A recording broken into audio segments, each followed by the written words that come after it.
ఆధ్వర్యంలో ఏదైతే తెలంగాణ రాష్ట్ర ప్రభుత్వం కాంగ్రెస్ పార్టీ అసెంబ్లీ ఎన్నికల ముందు ఇచ్చినటువంటి హామీలు నెరవేర్చాలని చెప్పేసి మరి ప్రజాస్వామ్య పద్ధతిలో శాంతియుత ధోరణిలో మరి డిసెంబర్ 1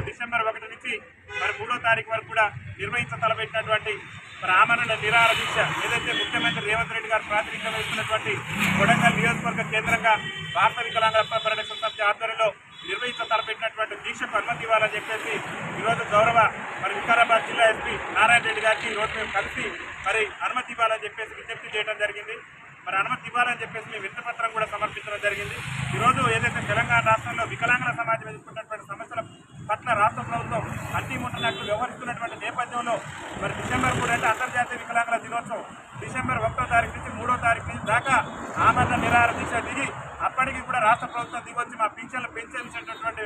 అంశంలో ఆలోచన చేయకుంటే మరి మా యొక్క దీక్షలు కంటిన్యూ చేసి నా ప్రాణాలు పోయినా బాధ లేదు, కానీ నా ఆకాంక్షలకు విరుద్ధంగా రాష్ట్ర ముఖ్యమంత్రి ప్రవర్తిస్తే మాత్రం పెద్ద ఎత్తున నిరసన కార్యక్రమాలు ఉన్నాయి. కొడంగల్ కేంద్రంగా జరిగేటటువంటి ఆమరణ దీక్షకు గౌరవ ఎస్పీ గారు అనుమతిస్తారని చెప్పేసి మేము ఆకాంక్షిస్తూ ఈరోజు ఎస్పీ గారికి మా జిల్లా అధ్యక్షులు పోతురాజు సుధీర్ గారు అదేవిధంగా మండల అధ్యక్షులు అందరి నేతృత్వంలో ఈరోజు ఎస్పీ గారికి మెమోరాండం సమర్పించడం జరిగిందని చెప్పేసి తెలియజేస్తుంది. వికలాంగుల ఐక్యత.